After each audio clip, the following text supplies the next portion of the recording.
Welcome back to the Hot Ashes Podcast. I'm Lee. TK, baby. Ooh, we got a good one for you today. We have a super famous person with us today.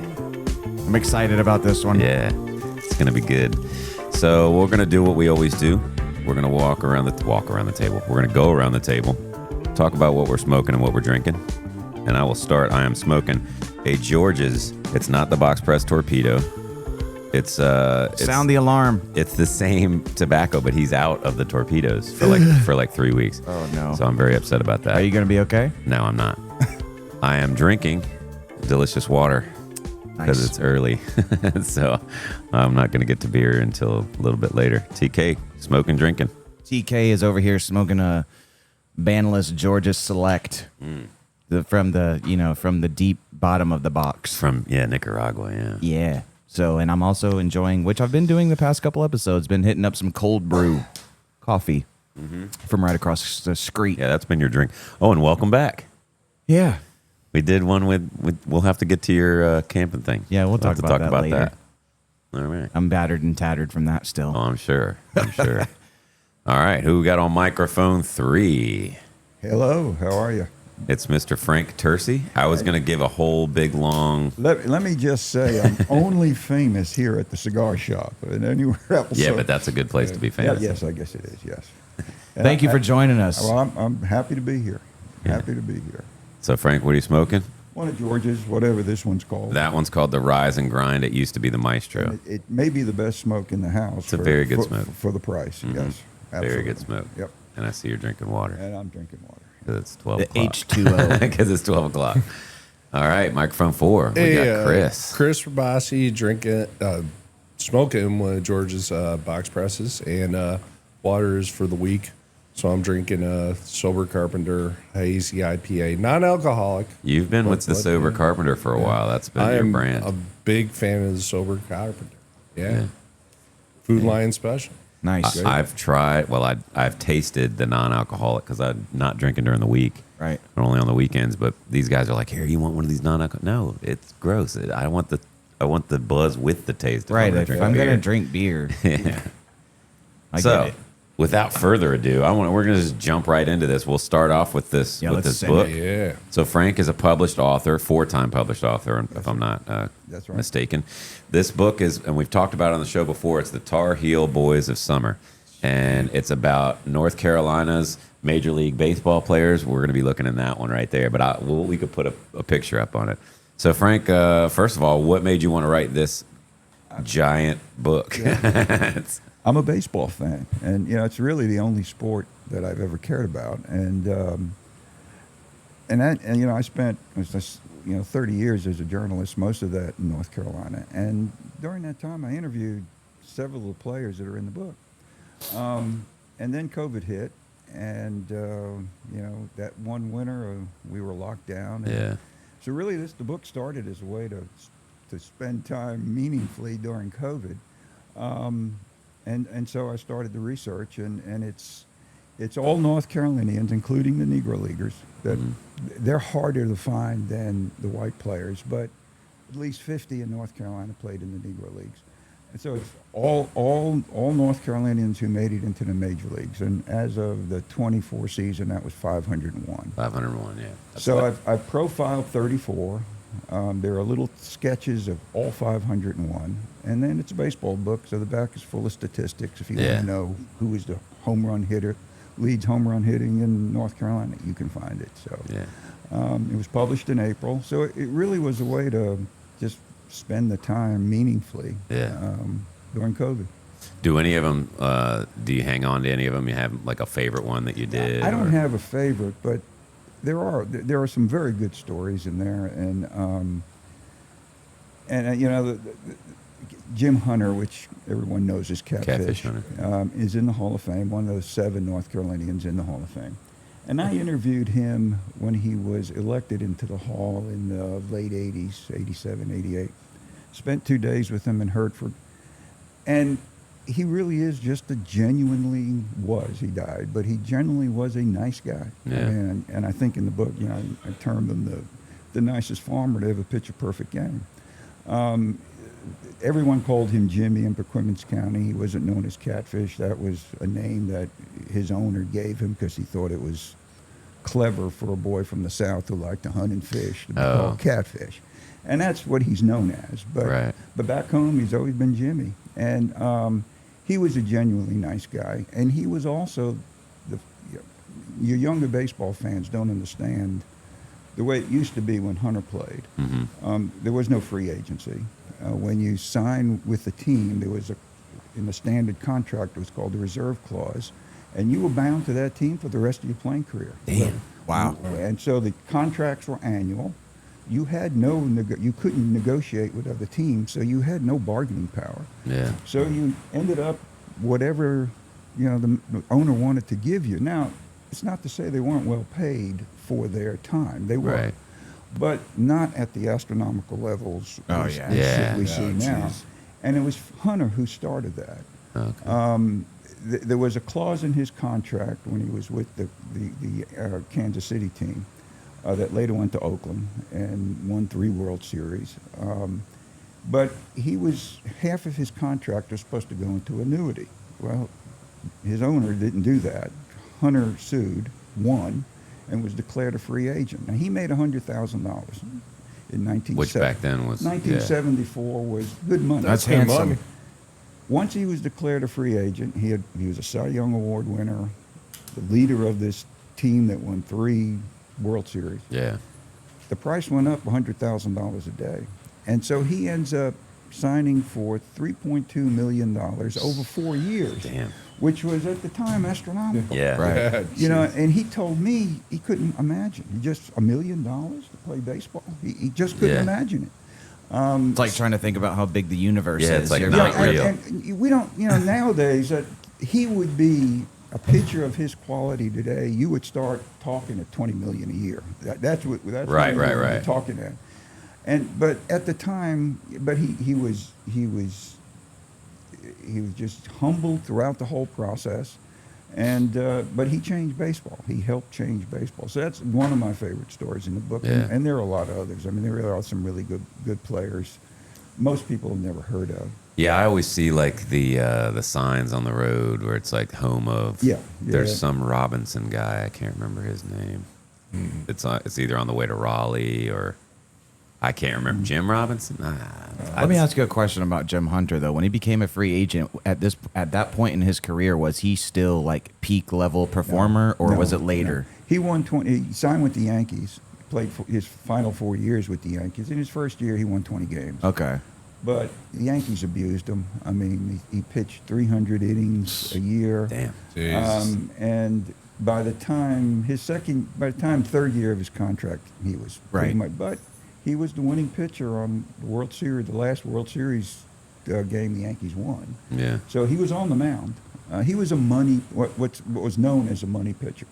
That if you had to win a game, your life depended. He's on the winning, guy. He's the guy you wanted on the mound. Damn, that's cool. And so that but he was always very humble about it, and he was a farmer, and he did that when he retired. He became a farmer. He contracted Lou Gehrig's disease and died. Dang.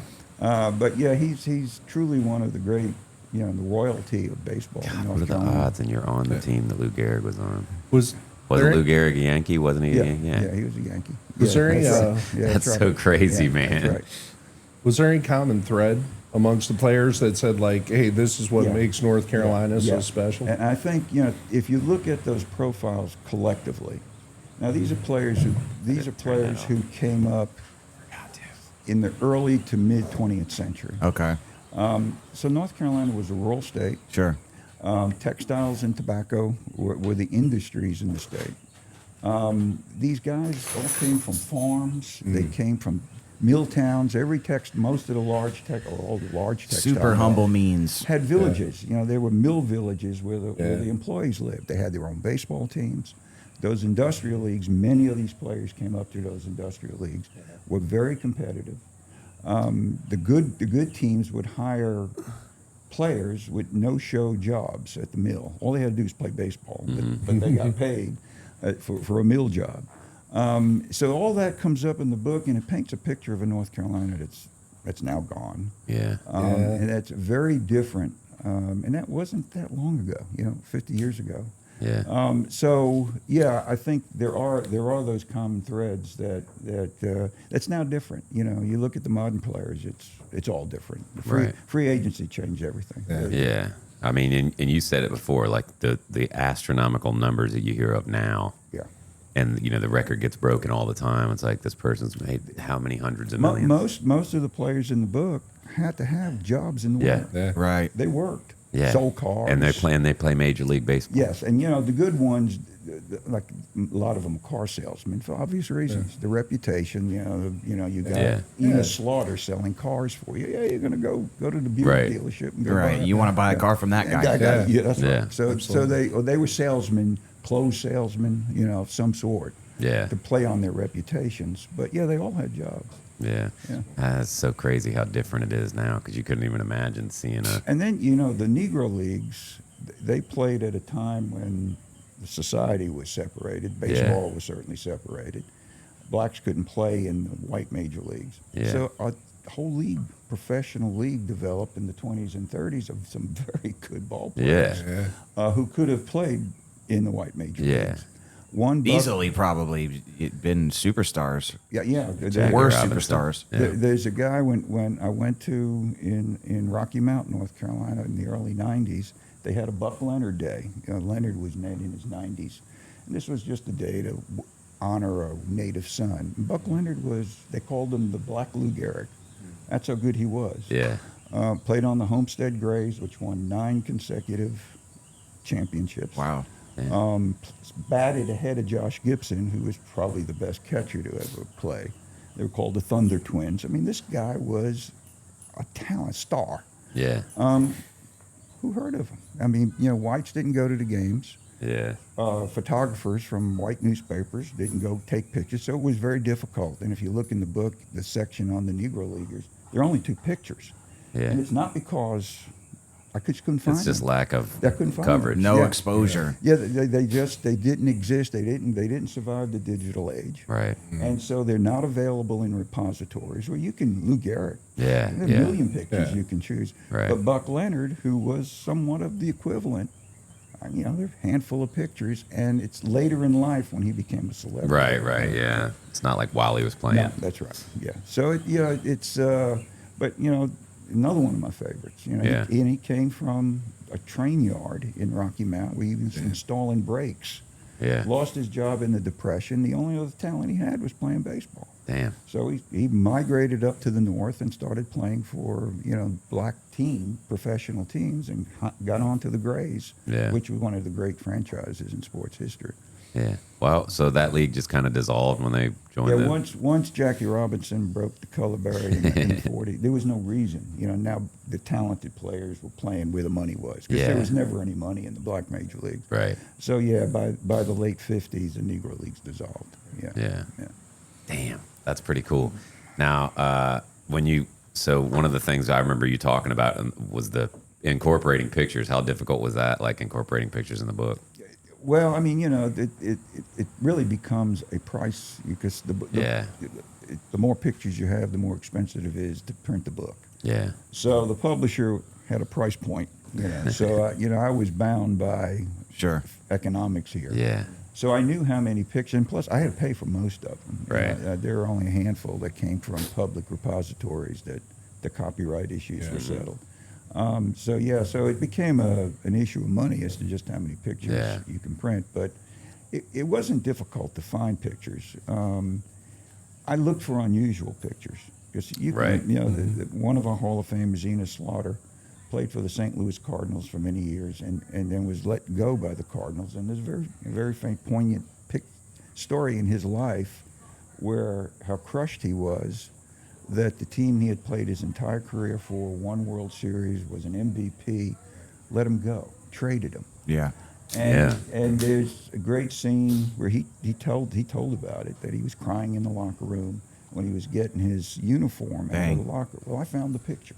Oh yeah, shit. So he's taking his uniform out of the locker for the last time. Oh man, damn, that's gnarly. Dressed in street clothes, but so I tried to find pictures that fit the story. Yeah. And because I knew I was going to be limited to how many I could run, so I said, let's run something. We got to get the good ones. Yeah, that people haven't seen before. Right. That's somewhat unusual. So. Yeah.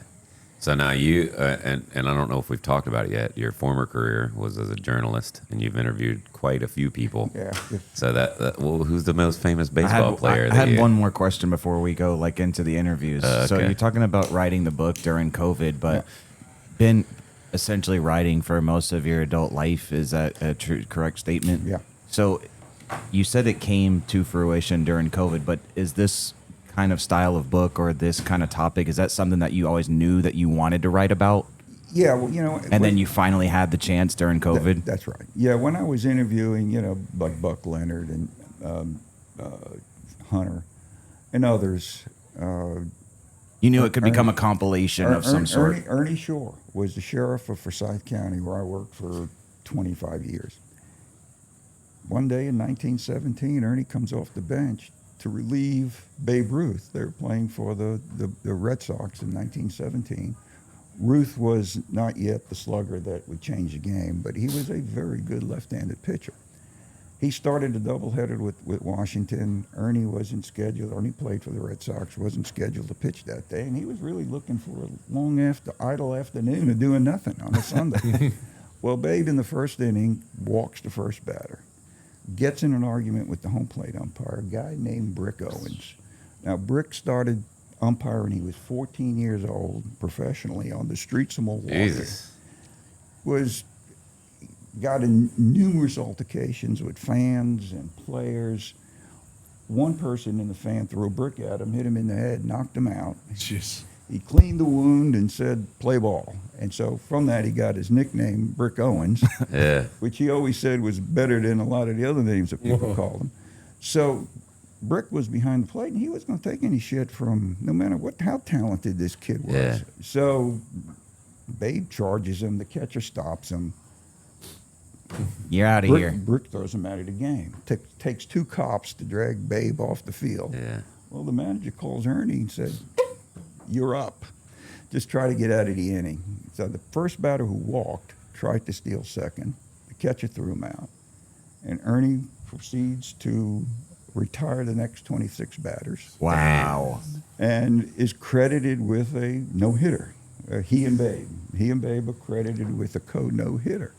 And he was the sheriff of Forsyth County, who I talked to dozens of times, shit. and could tell stories about Babe Ruth. He roomed with Babe Ruth. Yeah. So from all that, this book starts to form in my head. Yeah. And then COVID hits and said, well, hell. Now What it's else? the time. What else am I That's- doing? Yeah. That's right. And I have to say, I did that all from Swansboro. 10 years ago, it wasn't possible. Just was not possible. Right. To get the kinds of quotes and background and context for these stories, I would have had to gone to libraries all over the state, Yeah. numerous states, and it just wouldn't have been financially for a book that's not going to make me a millionaire. Just wasn't going to be possible. But the internet makes that all possible. Yeah. And I don't know what the Mormons' original idea with Ancestry was, but for $200 a year, I have access to give me a name, give me a birth date, Wow. give me a town where a person was either born or spent a lot of time of his life, and as quick as an instant internet connection, I have the framework of a life. Death certificate, birth certificate, Yeah. military discharge papers, citations. Employment records.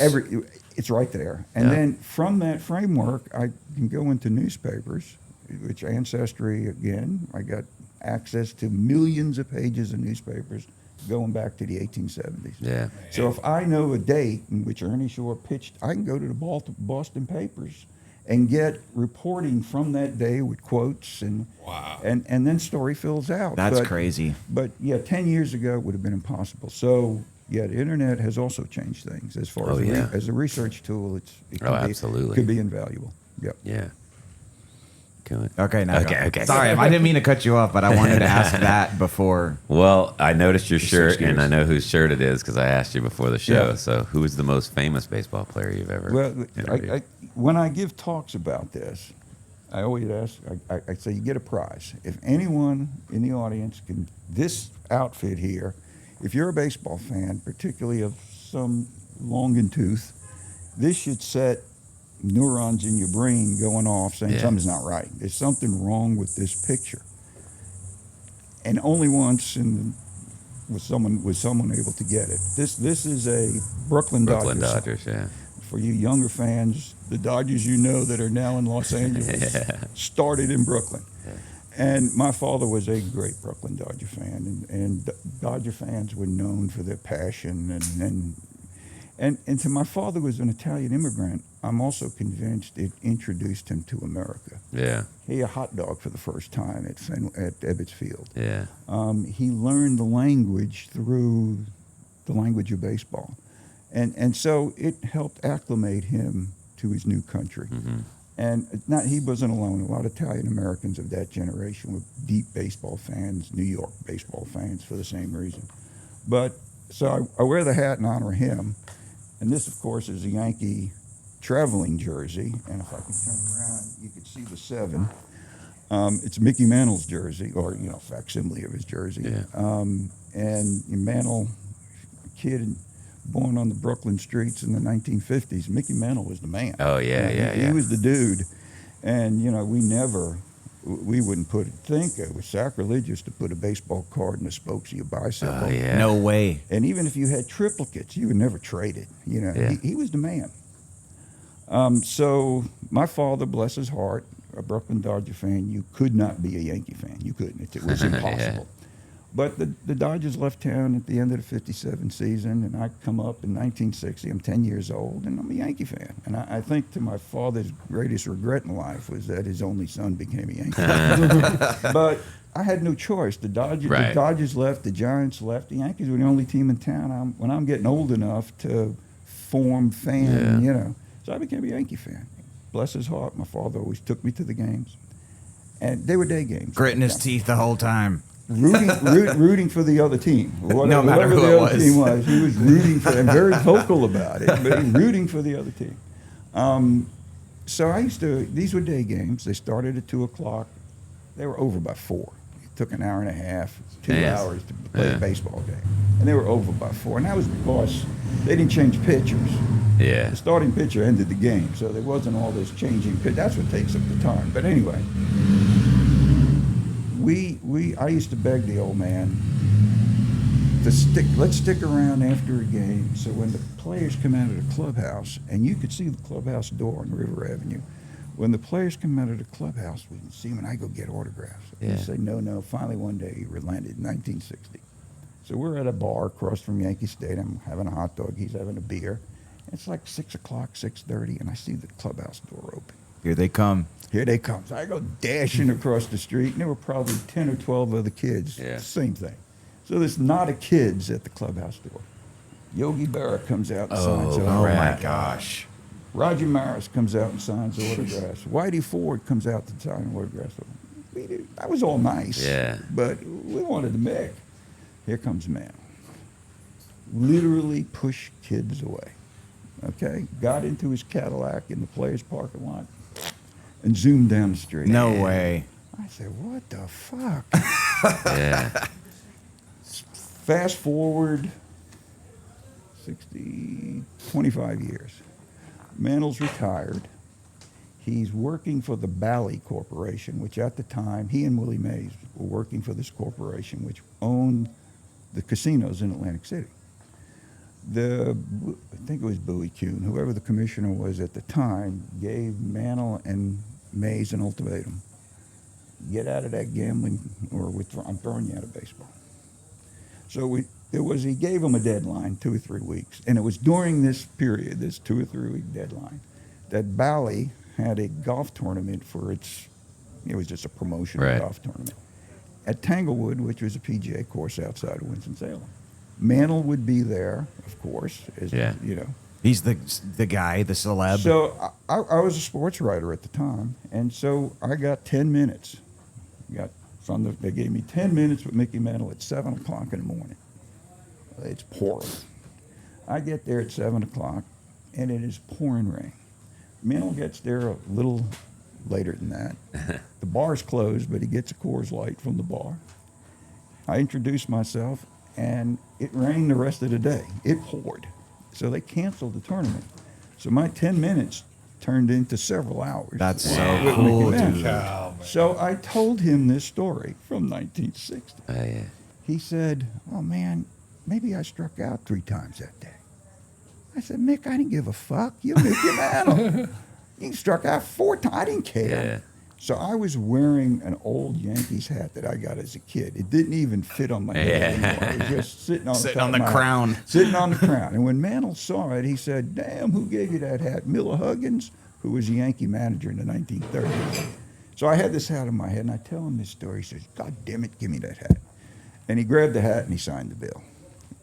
And I have a picture of him wearing the hat and me with my arm around him Oh, Yeah, that's pretty cool. to authenticate the autograph. So yeah, Yeah. that's my Mickey Mantle story. But you grew up idolizing the guy, Yeah, and then you yeah, got to yeah. interview him. He was also a genuinely nice guy. Yeah.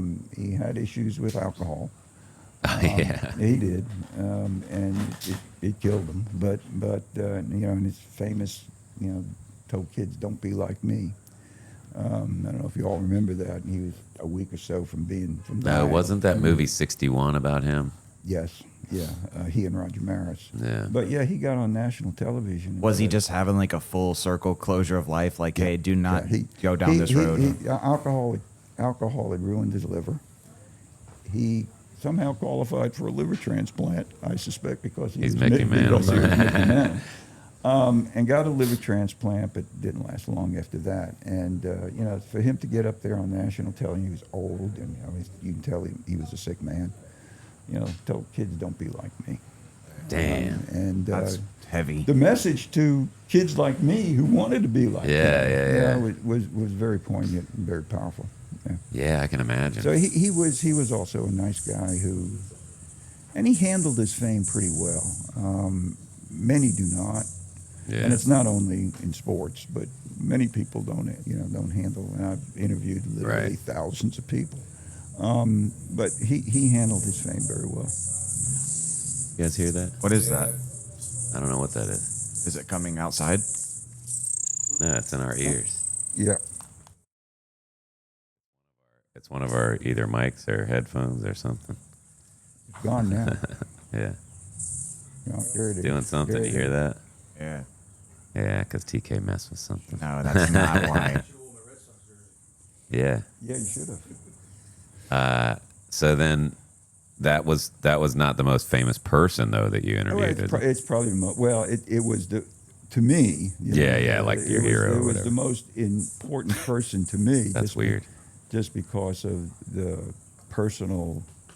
When I was a kid, Yeah. those attachments, but I've interviewed governors, I've interviewed senators, but it was just part of the job. I mean, it wasn't. I'll tell you, I was just starting. I was a kid. It was my second newspaper job. We were in Key Biscayne, Florida. And I was a cop reporter, my wife and I went to pizza one Friday night. I knew a lot of the sheriffs and local police officers. So one of the sheriffs came up to me and said, "You need to check on a disturbance that we answered last night at the Sonesta Beach, one of their cottages. It was a big hotel on the island called Sonesta. Key Biscayne is a little island off in Biscayne Bay off of Miami."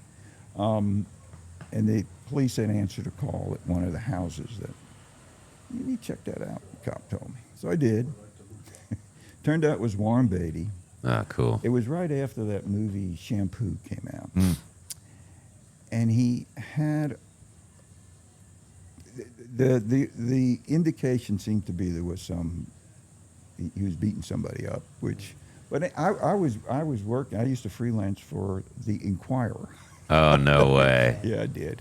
And I mean, I did mostly medical stories, and they paid very well. Yeah.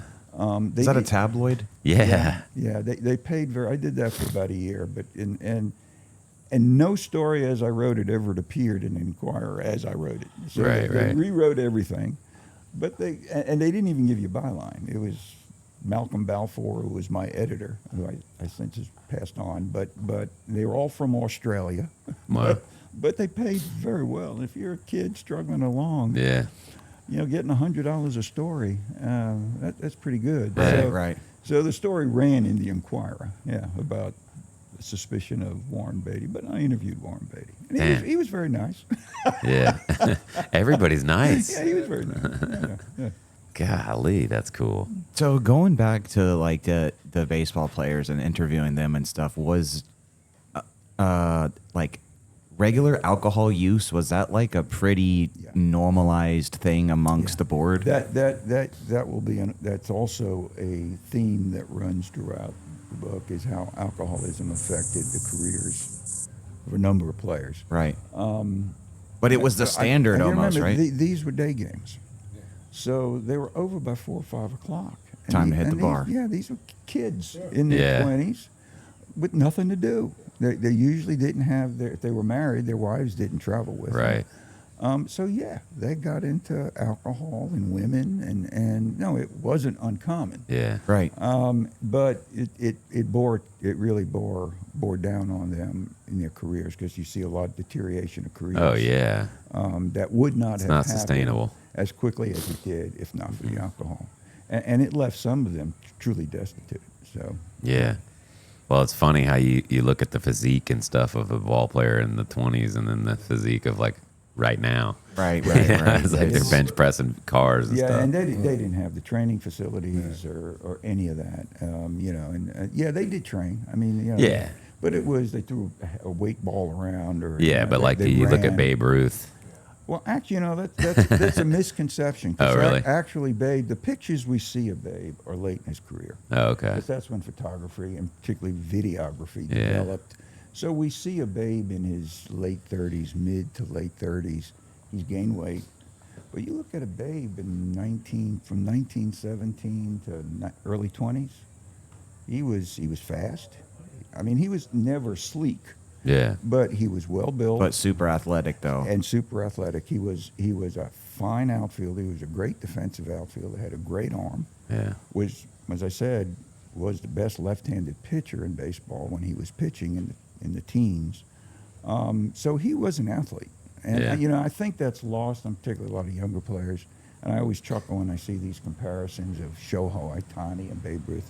It really isn't even close. Yeah. Right. But they don't conceive of, because the Ruth they see is this fat old man Right. who Yeah, could- smoking a cigar. that's and right. like, Smoking a cigar could hit home runs, but the pitches weren't as good back then, which of course is baloney. But that's the concept. Yeah. But no, Babe was a hell of an athlete. And he was a base stealer. He was rash sometimes because he just didn't. At what think time in things his through. career did he do the famous calling the home run? Was that like later in the career, or? When the Red Sox traded him to the Yankees in 1920, and then he became. Isn't that where the curse of the? Yes, that was the curse of the great Bambino. Yeah. And when he got to the Yankees, everyone realized only you playing him once every 4 days as a pitcher was you were wasting his talent. Yeah. So they turned him into an outfielder, and then he became hit 50. He hit more home runs than teams were hitting. Damn. And changed baseball. I mean, he just literally, and he was a perfect example of 1920s America. The excesses, because before he got married, he was the womanizer. One of his roommates once famously said, "I had a room with the Babe. I roomed with his suitcases." and he was, Because he was indeed. never there. He was never there. So he got sick in Asheville, and it was called the Great Bellyache, heard around the world. They were in spring training, and they were working their way back to New York, and they played the team in Asheville, the minor league team. And Babe got what the Yankees said was a bellyache by eating too many hot dogs, and was hospitalized. Now, there's always been speculation that there was something else he was in, and some venereal disease is suspect. But he was a womanizer and all that. But then he got married, and he did settle down. And he was the first player to have an off-season trainer. And so, yeah, he trained in the off season. He had a farm someplace in New England or upstate New York, and he would, haul wood. That was his, that was his exercise. Yeah. But it really does him a disservice to just think of him as a fat old guy who can hit home runs. Yeah. Damn. It is crazy, like how that is what what people would see him like now. Like somebody my age, I'm 35. You see pictures of Babe Ruth, and you're like, that dude can't even run to first base. Well, it's very instructive. One of the things I did, I was read these old newspapers, and so I was reading papers in the 1920s, and that allows you to put people in the context of their times. Yeah. And where Babe Ruth fit in the culture in the 1920s, there wasn't an athlete like Babe. Jack Dempsey came close, and he was the heavyweight champion in the world, but Dempsey wasn't the flamboyant guy that Babe was. He was heavyweight champion of the world. He didn't have to be. Yeah. No talking necessary. And so, it's to put these figures in their times, to realize what they really meant to culture, to America. And Babe meant a great deal. I mean, there's a great story told in the fighting in the Pacific during World War II that the Japanese would yell across lines, "Fuck Babe Ruth." Not "fuck Franklin Roosevelt." Yeah. But Babe Ruth. Because they know that means something to people. What does that mean? Babe Ruth. Yeah. So and it's too bad that young baseball fans don't understand that, and they start making comparisons. Because it really is silly comparison. That's why they need to read your book. That's right. I had you muted because your mic is what's making that noise. Oh, it was? Okay. That's why people need to read your book? Yeah. Even if you're not a base, and my wife loves so many. She's not a baseball fan. Yeah. But because they are stories about people in a time in North Carolina that is essentially gone. So That's what I think is cool about it, is that it is, North Carolina stuff in it. right. And they just happen to be baseball players, But they're just, most of them just regular guys, farm boys.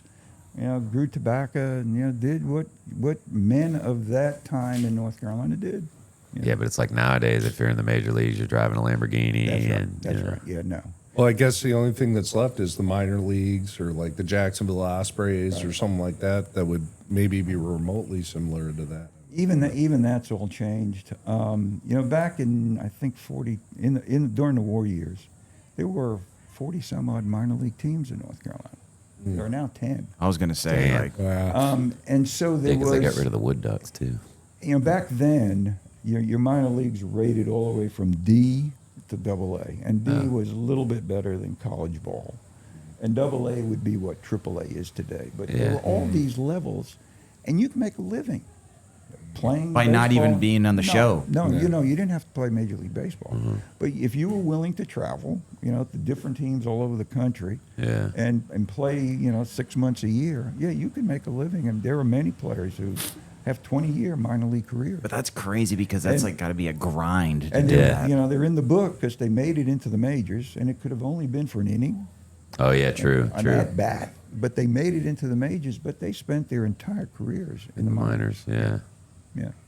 Yeah. You don't think about that because that's professional ball too. And that's all gone. You can't do that anymore. You just Right. can't. It's the teams have so much invested in these guys that either you're a major league prospect or you're not. All right. And if you're not, they're going to let you There's go. too much at risk. And they got too much money involved. Yeah, they're just not. It's all different now. That's You why remember that- Bull Durham? Yes. was good, I was going to say, what really kind of painted a picture for me, because I didn't grow up playing baseball, and so I don't know a lot about it, but what painted a crazy picture about baseball for me as far as the business aspect of it was Moneyball. Yes. That was insane. That's a very good portrayal. It is insane. It's savage almost. But you understand that is even 20 years old now. Right. Yeah, so- it's an older movie now. Yeah. Brad Pitt, Jonah Hill. And even when it came out, it was about a previous time yet, even still. yeah. Baseball now has, and it's very hard for me to watch a game, and I can't say I'm really a Yankee fan anymore, because I learned that to invest a lot of emotion into something as They're not all from there. crassly profitable as a major league sports franchise, Right. is pretty silly, really. And so, I have this old allegiance to the Yankees from childhood. But I don't watch the games. I don't. Yeah. And if they get to the World Series, yeah, I'll root for them. Yeah. But so I've changed as well, and it's because I think baseball is no longer the sport that attracted me as a kid, and it's now become, it's very formula. Lineups are, it's Casey Stengel would never make it in managing a baseball team today. There's just no way. Yeah. So a lot of the color of the game is gone. And now you got these millionaires playing for billionaires. It's business, dude. And so it's I'll still be a baseball fan, and I enjoy the magic of the game and the theater of the game, the emotion of the game. Nothing prettier than me than a round the horn double play. Yeah. Everything has to work perfectly. Sure. Yeah.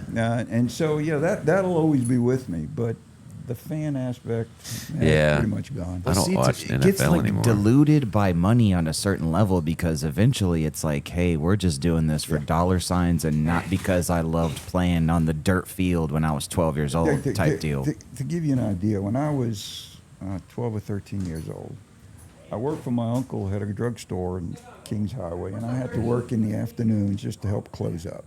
So I had the days free.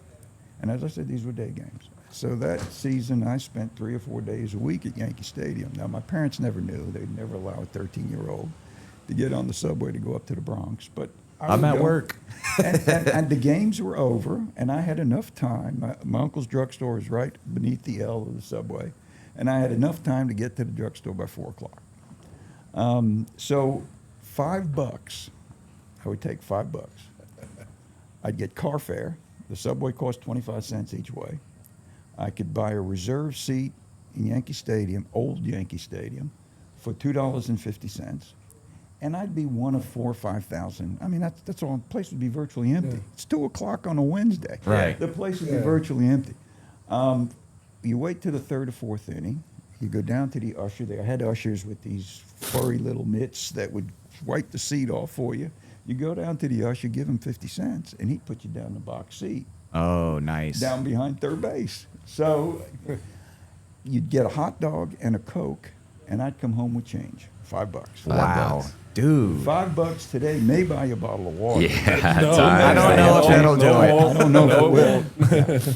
So it has become, to take a family of 4 to a ball game. Oh, yeah. It's $1,000. Yeah. It's like a That's trip to ridiculous. Disney World. Yeah. It's Yeah. and it's apparently sustainable because the teams are making money. Yeah. But I mean, it's... Yeah, you got to really be a hardcore fan to want to go pay that much money. And that's how much it's changed. Yeah. And when you have $25 million invested in a pitcher, you're going to protect the hell out of him. That's one guy. One guy. Yeah. Any little ache, anything, Yeah. he's on the DL. And so they're very protective of players now, and they should be. They got a lot of money invested in them. But it was all, so it's changed, and there's no more, sliding hard into second base with your cleats up, or barreling into the catcher to score the winning run. That stuff doesn't exist anymore. Do you think that it could go backwards? I don't think so. Yeah? I don't. No, think once so. they make rules, man, they're not going to. That's what I'm saying. I'm just, food for thought. I don't think a lot of these players would fit very well in the rough and tumble the way it used to be. Ow. When Bob Gibson, very famous pitcher, and there's a story about one of the players in the book. Bob Gibson pitched for the St. Louis Cardinals in the 60s and 70s. Oh, come on, guy. Anyway, go ahead. But he was mean. I mean, he was an angry man. And when he was on the pitching mound, he could be dangerous. I mean, it was well known around the league that you did not, in the National League, dig in. You didn't take your back foot if you were right-handed. Oh, really? And dig in, because the next pitch would be at your Really? legs. That was like a sign of disrespect for something? That was a sign of disrespect. So one of the players in the book, rookie year, he goes up first at bat against Gibson, and he digs in, and everybody in the Dodger dugout, the Giants They're like, dugout, oh, hell. said, no! And next pitch hits him breaks his collarbone. Oh my gosh. And he's out for 6 weeks of his rookie season That'll show you. because of Bob Gibson. So Bob Gibson couldn't exist today. Yeah. No way Bob Gibson could pitch today.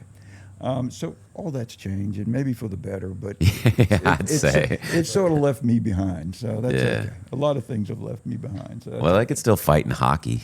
yeah, right. they can, but Yeah. I'm not a hockey fan. I know.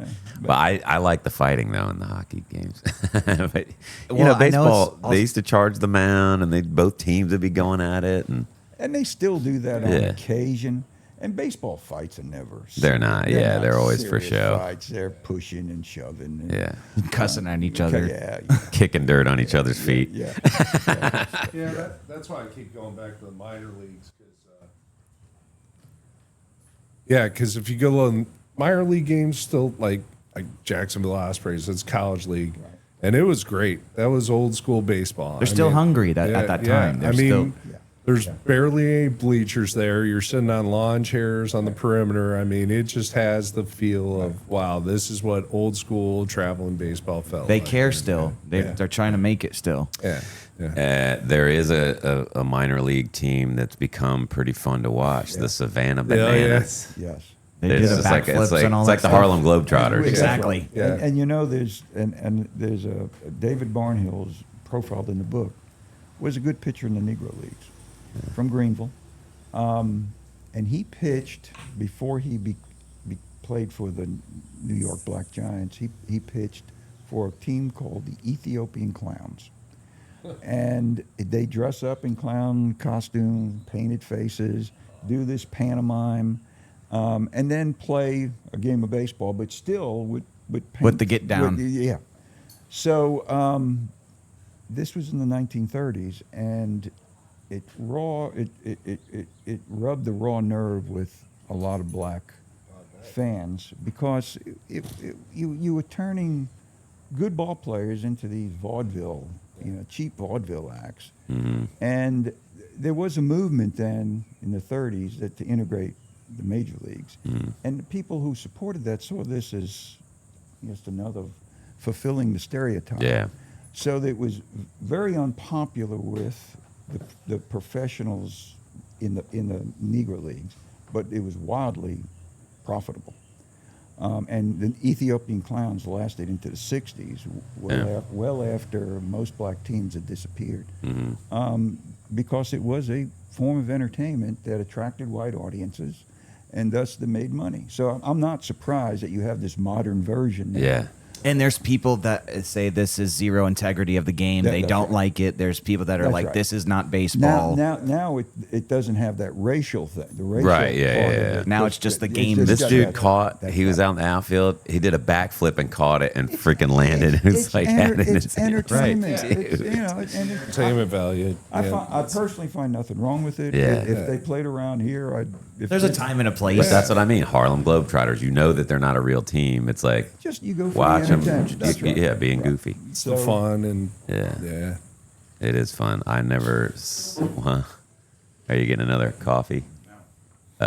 But there is this history back to the Ethiopian Clowns that was significant in its time. So Yeah, this is what makes your book so great because it's not just about baseball; it's that's about right. our history too, right. That's and right. how it intertwines with things. So yeah, That's why I like that it's North Carolina because I've lived in North Carolina longer now than I've lived in Virginia. So I consider myself a North Carolinian.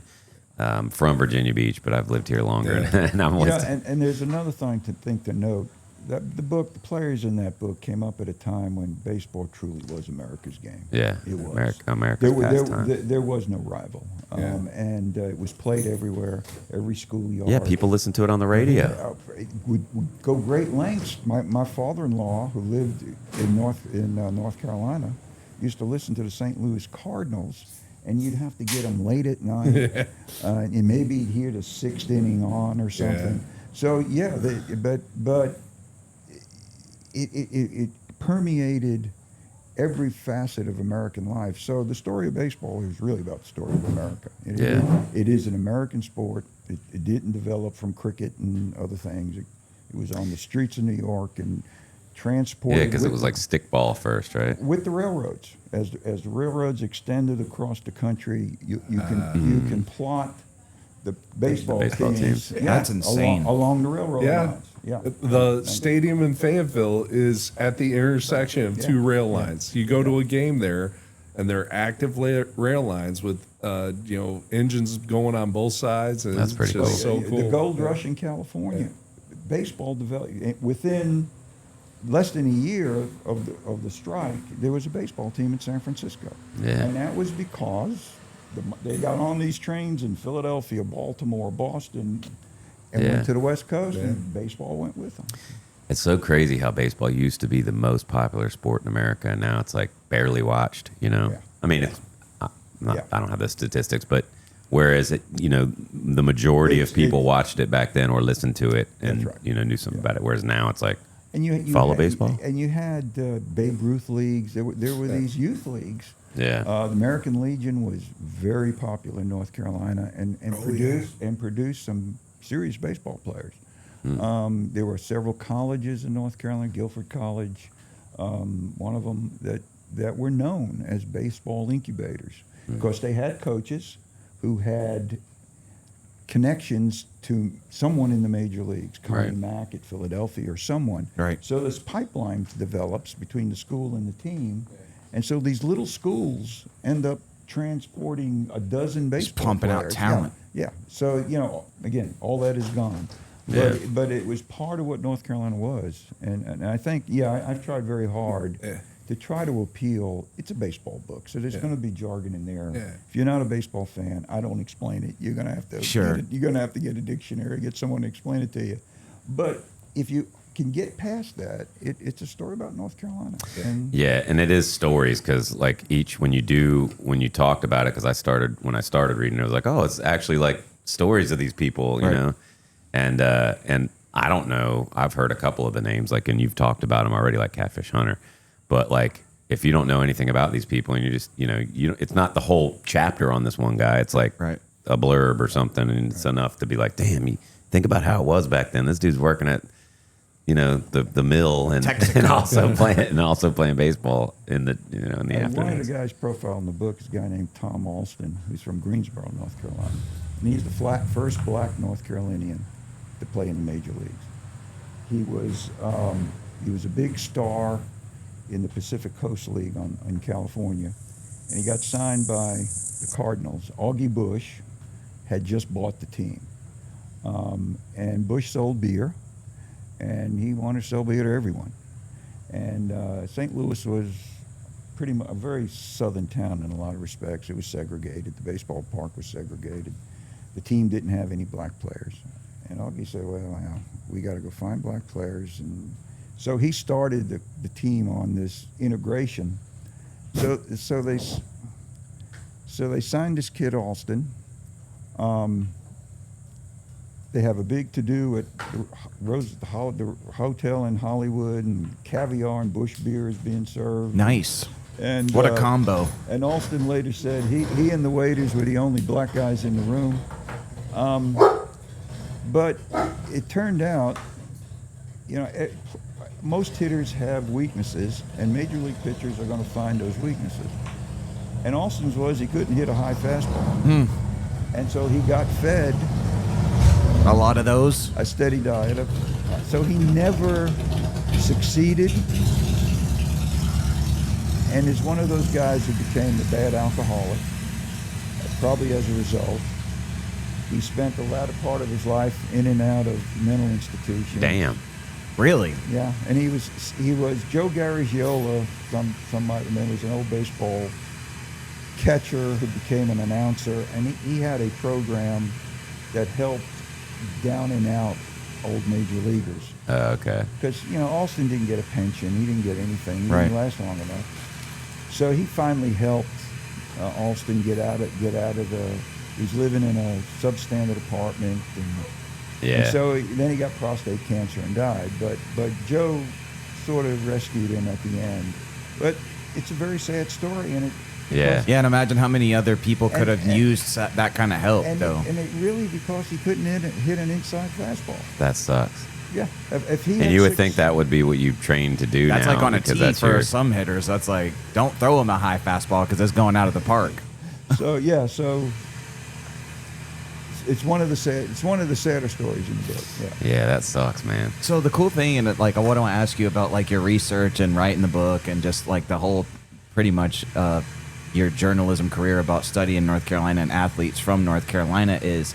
I talk about this with my friends all the time that we grew up playing sports together. I grew up playing 3 sports my entire life until I was 25, and there's something very special to me about specifically southeastern North Carolina. There is so much athletic talent that comes from this area. It's insane. In all sports, not just baseball. There's something in the water here. It's something about North Carolina. It produces great athletes. Would you agree with that? Yeah, having never spent a lot of time in other states doing. True, of course. So, Biased because I'm from here. I don't really have a way to make Quantify that. Yeah, I can't quantify it in any way, but yeah, certainly. I was kind of piggybacking on your statement of like the baseball incubator schools, the Yes. small schools. Yeah, That you find these hidden gems of athletes that come from Nowhereville. Right. But again, there was a method there. I mean, it just didn't happen. Right. If you were in the 1920s, if you were a high school baseball player with real talent, you're going to be said, well, maybe you should transfer when you go to college. May want to look at Guilford. Right. Because everyone knew that was the easiest pipeline to the major leagues. Yeah. And it was because the coach, a guy named Holt, had developed that pipeline Right. over Yeah. 20 years. It's the way. And so, there was a method there. It just didn't happen. Sure. It was developed. But yeah, and there were, if you look at where these players came from, they came from all over the place. Sure. But, certainly the metropolitan areas, because they're metropolitan areas, have the highest number. But if you broke it down per capita, I mean, it's little mill towns in near Charlotte that produce 4 baseball players. The place had a population of 300. Right. Yeah. So it's that kind of stuff. Yeah. It's just interesting to think about that. Like, the people that you just turn a rock over, and then there's an all-star baseball player here that, where was he from? Where'd you come from? Yeah. Yeah, we had I had an NFL player come out of my high school, Plaxico Burris. Oh, snap. I went to he shot himself in the leg at a nightclub. Yes, he because did. he had a gun in his pants. Stupid. Cheddar Bob. I didn't know him. He was a senior and I was a freshman. But I'm sorry, it's loud vehicle day today here in Swansboro. Well, I this don't know guy's what just the idling his hell is going on out Duramax there, or man. Cummins diesel over there, so... Like, dude, we don't want Oh, to hear joy. this. You know, like, fuck. I don't think it's just that do- truck. I think it's the one behind it. We just do like a little intermission real quick until that subsides. I want to go slap this person. I wanna go Like, can cut you their see we're trying to engine do a off. freaking podcast over here? Have some... Hey, I'm walking here. I'm walking here. Yeah, that's a sad freaking thing, man. The dude couldn't hit an inside. So when you were fastball. saying like about the fastball thing, is that like it planted a seed in his head that he just couldn't get over that hump and it drove him to drinking and stuff? Or he was a pioneer. He was the first, and there weren't at the time that many. Though he was the first black player on the Cardinals, there still weren't that many black players in the major league. So there was a lot of pressure on him to succeed. so yeah, And take her to the bathroom real quick. and because alcohol was so readily available in the clubhouse after a game, they drink 3 Having or 4 some beers. Yeah. That then became a crutch, and then it had serious effects on Yeah. his life. Yeah.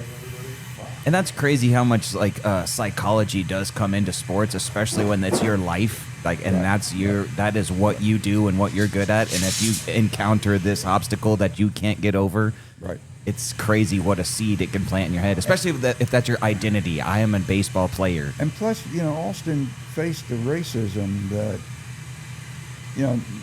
black players in most cases don't face today. St. Louis wasn't a real welcoming town. Sure. The players weren't very welcoming. In fact, they had to, so he'd have a roommate. They had to bring up a minor league black pitcher. To have a roommate, Just so he'd have a roommate. right?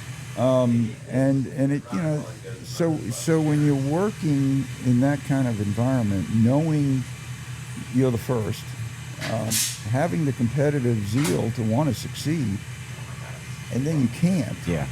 And in his case, it's because he couldn't hit major league inside fastball. Right.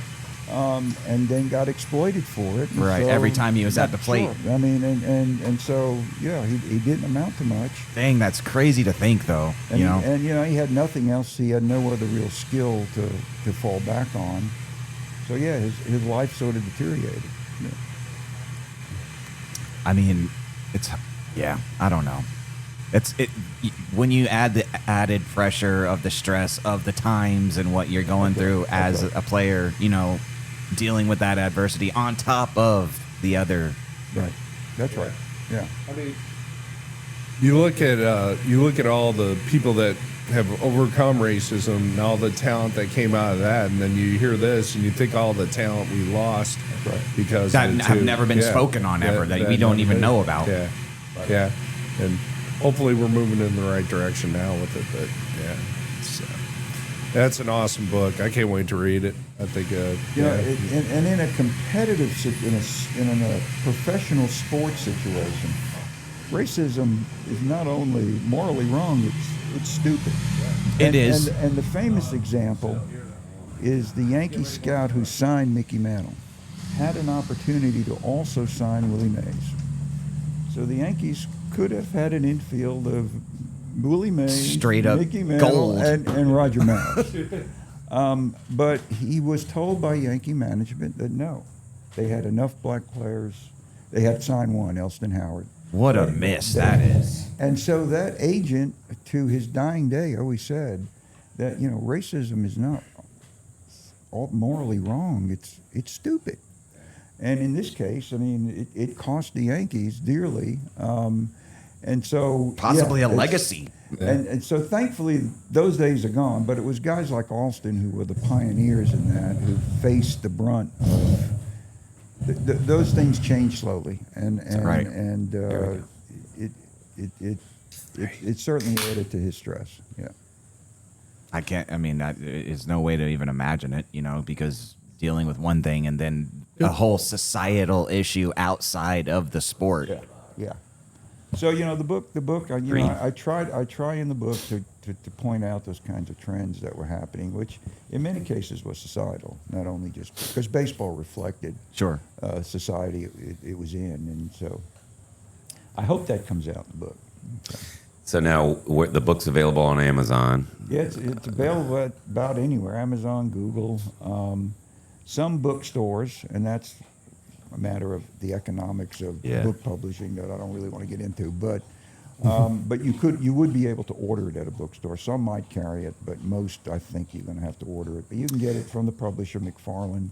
And we'll have a link in the description that's as well, awesome. because I ordered this one, and I'm going to get you to sign this one before we're done. Glad to do it. And I ordered this one on Amazon, so it's super easy to do. Check it out, Tar Heel Boys of Summer. We'll have a description in the. Now, this is your fourth published book, correct? It is, yes. What are your other ones about? There are local histories in North okay. Carolina. A book on Winston-Salem, which is still the definitive history of the city. A book on R.J. Reynolds Tobacco Company when it was the leader in the decades-long effort to hide the health effects of cigarette smoke. Oh, man. And so, yeah, they're books like that. But Damn, that's cool. Did you ever smoke cigarettes? I did. Yeah, I quit when my daughter was born, and she's now 40, in her 40s. So. Yeah, I quit in 2008. Congrats. Cigars are way better anyway. Cigarettes are gross. My But mom quit when she got pregnant. Oh and yeah. then she smoked again. after I was born. No, mine off and on over the years. Quit, smoke. I have a family that, like, at Thanksgiving, it's like when everybody gets done eating, there is a migration to outside after they eat to. Right. Oh yeah. yeah, sure. Well, see, mine's cigars now, so I do the same thing, but it's cigars now. So then you had I was going to talk about writing because I'm trying to try my hand at it too, but you had an entire career. Did you ever get burnt out because you have to you were talking about the other day, like writer's block, being like, nobody gets writer's block. No such thing. Yeah. In the newspaper business, there's no such thing. I mean, you really can't. I mean, you got a story that's due 5 o'clock, 6 o'clock. It's part of the process here. Right. It doesn't stop. Again, I'm going back to a time that doesn't exist anymore in newspapers. Mm-hmm. But I mean, what came out, the newspaper that came out that day was the mass effort of hundreds of people. Right. Yeah. For anywhere from, I was at the one end, the reporter, all the way down to the guy who put the papers in the truck and drove the truck to the delivery point. So you're just part of the cog. Yeah. And you got an assignment that you got due at 6 o'clock. You can't go to your editor at 5 o'clock and say, the muse wasn't with me. Oh man, Yeah, I'm just not feeling inspired. Maybe tomorrow. I don't feel good. Now they'll find something to put in the hole that you just created, but there won't be much patience for that. Right. I don't think you'd get away with it one time. You certainly wouldn't get away with it 2 times. So you'd be finding something else to do. So we used to say, the writer's block's for amateurs. You got to produce. I like that though. You become, when you work on the deadlines, the clock is the master. Yeah. And you know that maybe today's not your best stuff. Right. Maybe if you did this tomorrow it would be better, but you don't have that. You don't have the luxury. So you do what you do knowing it's ephemeral. It's in the newspaper. It's gone the next day. So, you got another chance. Yeah. No, you didn't. You just couldn't. You weren't Hemingway. But you didn't feel like but you didn't feel like you were you got burnt out or anything like that. Did you do other kind of writing when you were a journalist? Oh yeah, I mean, it was common in newspapers to do, because that was part of the training process. Mm-hmm. So every young reporter, if they were in the news side of not writing features or something, or sports, you'd be a cop reporter, because that was a very quick way to weed out people who really weren't suited for this, because you would quickly know the underside of life in whatever town you were in. Yeah. And some people can handle that, and some people can't. And if you can't handle it, you're probably not going to make a good journalist. So you were that dude with the little press pass up in your hat that ran towards the thing. If you're a cop reporter, you try to be as inconspicuous. Oh yeah, sure. Yeah. And it was you try to develop relationships with line cops. Yeah. So that way you can get close. I can get access. Yeah. So there was this one instance in Miami where. What a place to be doing that. Miami had a very famous cop reporter, Edna Buchanan, and she was a crusty. When I knew her, she was in her 50s. Yeah. She was a crusty broad, and she wouldn't mind that description. She was a crusty broad, and she loved this stuff. I mean, she really loved covering murders and rapes, and she did. And she had souvenirs that, after the trial was done, oh Lord, my God, there'd be the set of handcuffs. Oh my God. Jesus. Yeah. How so dark. If she wasn't a writer, she'd have been a serial killer. But, Edna, obviously they had more than one cop reporter. But if it was a major crime that happened anywhere in 3 counties, Edna was going to be She's the one. But so I was this secondary cop reporter. So it was one night, and get here on we all had police scanners, and you hear on the scanner that they would dispatch to a mobile home park south of town. So I get there, and there's yellow tape all around the place, and it's a mobile home, and cops everywhere. And again, because I knew one of the cops, he let me by the window. He let me in the crime scene, but he let me to the window where I could see into the bedroom, where a guy came home, caught his wife in bed, and decided to settle everything with a shotgun. Damn. So he killed the wife and her lover. Oh my gosh. And so I peek into the bed, in the room, and the bed's a bloody mess. But I noticed on the ceiling, a woman was blonde-headed, and there was strands of blonde hair stuck to the ceiling. Wow. Blowing in the air conditioning, waving. Holy shit. Dude. So I included that detail in the story, never thinking. Thought that the copy desk would get a chuckle and edit it out. And that's what I did. Oh, they printed it? I give the copy editor a chuckle. So I put this detail in the story, and it goes through. Well, the phone the next day. Oh, my God. I ruined your breakfast. Why did I have to? But I'm actually proud of doing that. Yeah. It puts you in that room. Right. Yeah. And I didn't describe the gore. You'll remember this article. I mentioned nothing about the guts on the headboard. Or Sure. None of that. Just this one And yeah, but it blew people away in Miami. So Pun intended. Too soon. Yeah, too soon. Blew people away. Ooh, choice of words. Yeah, I would have thought, but you do, then you graduate. I was a sports writer. Yeah. And I ended. So you're talking about that was what you did for work. Did you on the side though? Did you do any for yourself writing? I did freelance writing. Yeah, because you do that now. You do Substack. Yeah, Substack. Substack. I don't try to sell stuff anymore. Yeah. But when I ended, my last job in newspaper journalism was, I was environmental reporter in North Carolina. I was the senior. I'd done it for 15 years. And I was doing long form journalism, stuff that would take months to do. Oh, wow. Like that series on R.J. Reynolds, that took 8 or 9 months that we published in the paper and then later in a book. But that it became clear to me in the early 2000s that part of the business was quickly disappearing because it was expensive. I didn't have to, I wasn't filing a story every day now. Right. I would take months, and that takes money. Is that by way of like digital media as well, or? Well, in the early 2000s, papers were just maturing their websites. They all played with it, and it took 10 years to get them. They're still in idea form almost. Yeah, right. So, but I realized that the kind of journalism I did and now enjoy doing, this long form journalism that took months, that wasn't going to be. So I left and on my own before they kicked me out the door. Yeah. And work came down. That's what got me down here, and worked for the Coastal Federation, where I was a coastkeeper for 10 years, riding a boat and looking really spiffy. And then Todd Miller, who runs the Federation, and I were very close friends, and we would bitch about the lack of meaningful journalism coverage for the issues we were dealing with. And we relied on an educated public. If we're dealing with water pollution issues or erosion, people have to know the basics. And that was the job of journalists, to provide that kind of context and background. Well, that wasn't being done anymore.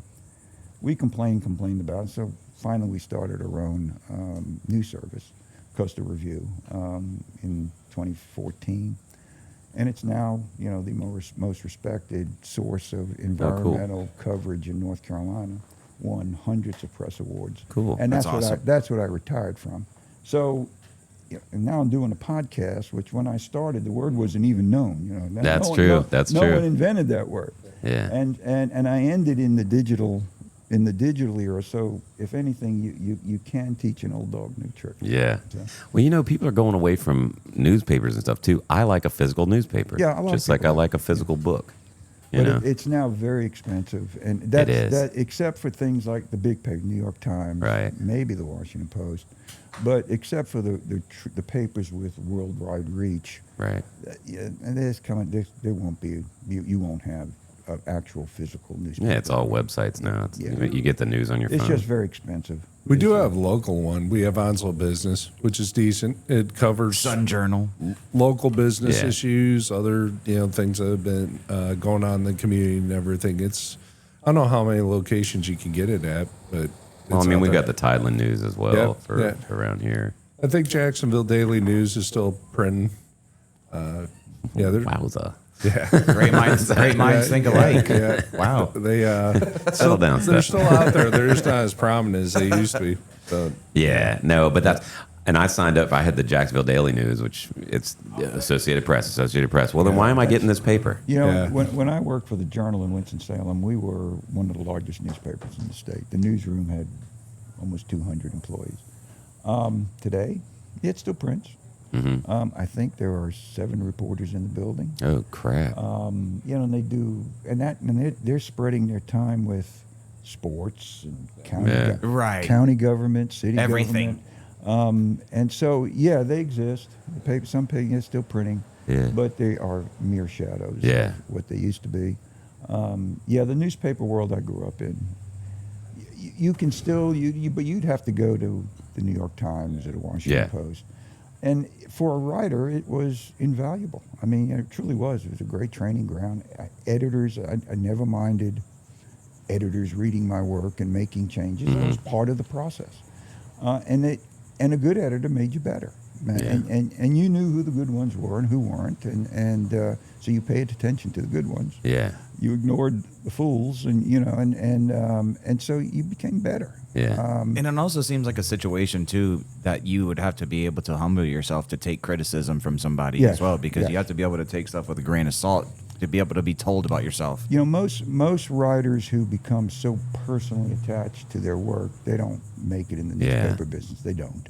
They may try and they last a year and they go on to do magazine or something else that's more suited to them. But in the newspaper world, no, you didn't, because once I started with manual typewriters, but once I handed the copy or later hit the sent key, it was gone. It was no longer me. Right. It was my contribution to the day. Sure.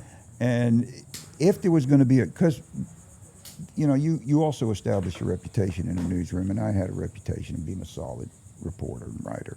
So no one would make a major change without consulting me. But if they wanted to change a verb or a sentence structure, or okay, I'm not going to get upset about it. Yeah. But you learn to do that because you can't. I mean, you just can't. Because again, it's You'll drive yourself psycho otherwise. and it's your daily contribution. Tomorrow's another day. You start all over tomorrow. Damn. So no let matter me how ask good or you- bad you did yesterday, yesterday's over. Let me ask you this question. So from like cop reporter to journalism to sports and all that, did your career kind of just morph on its own, or did you take these avenues on your own decision, or it just kind of changed in that way? In the old newsrooms, they knew your talents. And so a good editor would move you to places where your talents were best. Okay. So it was clear, that my talents were in deep reporting and this long-form journalism, and so that's where I was allowed to migrate. They never offered resistance. It's what I wanted to do, and they offered the path to do that because they saw that's where my talent was. There were some who, Lennox Rawlings, one of the best sports columnists that ever put word to computer screen. That was his talent. And though Lennox did other things in our newsroom, he was our sports columnist guy. He was the insightful sports columnist. So, newsrooms recognize those talents over time and shape the room, the duties so that they fit your talents. Yeah. So then you went to the Coastal Federation, you retired from there, and then you were a commissioner here in the town of Swansboro. Commissioner for 8 years and decided that's enough. You were the mayor pro tem. That's because you got the most votes? No, the boards elected me. Oh, they pro tem. okay. So the boards elected me to the pro tem position. I gotcha. But I served 8 years. It was rewarding in a lot of respects and disappointing in some, but that's life. And but after 8 years, I was never a believer in term limits until we had this crazy gerrymandering that we see in states, and if you can't allow politicians to choose their voters, that's not a good idea. So if that's the system we work under, then I'm a proponent of setting a limit to how Right. So we don't have a term limit in North Carolina, but I thought 8 years was enough. Yeah. That given what time and talent I had, let someone else do it. And I'm now on the planning board, so I can you're still helping stay out. involved and help out in that regard. But Yeah, we were. It was a pretty funny time when elections were happening because we were all telling Frank we were gonna, and we did. We ended up writing him in for mayor. But Mickey Mouse got more Mickey votes. Mouse and Superman got And more Superman votes. got more votes. It's actually kind of impressive. Yeah, but you got like 8 votes, didn't you, Something like or that, something? Yeah. something like that. So Frank, your journalism skills, what transferred over to being a commissioner or being a mayor? A lot, actually, because as a journalist, as a reporter, I really don't know how many people I've talked to. It's in the thousands. Yeah. But you have to develop these kinds of skills and be able to gauge a room and understand how far you can go with your questioning and That's real. Yeah. That's real. and so you develop these interpersonal skills, you develop research skills, writing skills, and all of that I think holds you in good stead for a lot of things in life. but certainly in politics, in local politics, because I was very issues came before us. I learned as a commissioner. We always say, well, this is a hard decision. Well, no, it's not really. Once you boil, and that's another thing journalists do, is boil things down to their basics. I would have notebooks full of stuff, 2/3 of which I would never use. Right. But they would help me in the forming of the story. So you're able to take vast amounts of information, put it down to the simplest. Yeah. And I've found that almost every issue we face, you can boil that down to a yes or no. Do I vote yes or no on this? And it's really that simple. And I'm sure you're going to piss people off no matter which way you go. Regardless. Yeah, of course. But you're making an informed, vote. Right. So to answer your question, I think there are a lot of skills that the old newspaper journalists, and I can't talk for radio or TV, but old newspaper journalists developed because of the system that they worked under, that then transfers very well. That was excellent. Yeah. I feel like working on the radio has helped boil down to a simple form of communication skills. Just it's communication. Talking to people, breaking things down. I got 10 seconds before the lyrics of a song start, and I want to tell you about something that happened. Well, it's word economy. How can I make this long thing, like you said, short? No one has worked under the pressure unless you're at Carmichael Auditorium, Carolina versus Duke, and it goes into quadruple overtime. It was a 9 o'clock game, a 9 o'clock televised game, which means it didn't end till 11 at best. My last edition deadline, we used to have 5 editions. My last edition deadline, well, the edition they won a final story was the next to the last, and that was at 11:15. Wow. And this game goes into quadruple overtime. We didn't have computers. I was on a manual typewriter, and literally typing paragraphs, ripping them off, handing them to a kid who worked for the sports information department in Carolina, handing them to a kid who would then transmit it to the newsroom. Oh my God. And then you put together that piecemeal story for that edition, and yet I had one more edition to polish it up. So I'd have to go down to the locker room, get some quotes, come back, and had maybe 15 minutes to write the final story. I couldn't call up and say, hey, you know what? No Muse in the locker room today. But it's that kind of pressure, particularly sports. And you know, I did it because I wanted to do it, but then it was time to move on. Oh my God, I can imagine. Yeah, I never worked. I'd imagine after that game, you're probably like, what am I doing? No, I never worked hard. I never worked harder in my life than as a sports writer. Oh God. This was in the days before computers. Yeah, and then typewriters aren't fucking light. We had a contraption called a telecopier. It was just a roll that spun, and you had to type on white paper. And if you used a IBM Selectric, you had to use a specific font, a little ball that would fit in the typewriter. And it transmitted at 6 minutes. You put a headphone receiver into this thing, and it transmitted in either 12 minutes or 6 minutes. Okay, so one page would take 12 minutes. Now, if you had a 15-inch story, that's about a page and a half. Damn. So you had to send 2 pages. You had to figure in the transmit time. The copy desk always wanted you to do it at the 12 minute because it was this is nuts. I know. Screw that. There was less garble at the end that they would then have to try to fill in. So if you're going to 2 pages, that's 24 minutes that you slice off your deadline just to transmit it back to the newsroom. So when you work under those kinds of it takes a special, and I have some very dear friends who retired as sports writers, spent 30 years at it, and it takes a very special person. My God. to do that, particularly now when you have so many games and the conference, the ACC. Back when I reported, there were 6-7 teams. Oh, yeah. The farthest you went was Washington, D.C. or Clemson, South Carolina. Yeah. That's right. And most were on so-called Tobacco Road, through North Carolina. Now the conferences are where you got one on the West Coast. I mean, SMU, but newspapers nowadays they don't staff it the way they used to. No, I can't. I can imagine. They don't call our associates over and blah blah blah. Yeah. So, but it was a special time. But there was somebody else that you interviewed that's super famous. Who? Tricky Yeah, he Dick. said be more specific. Tricky Dick.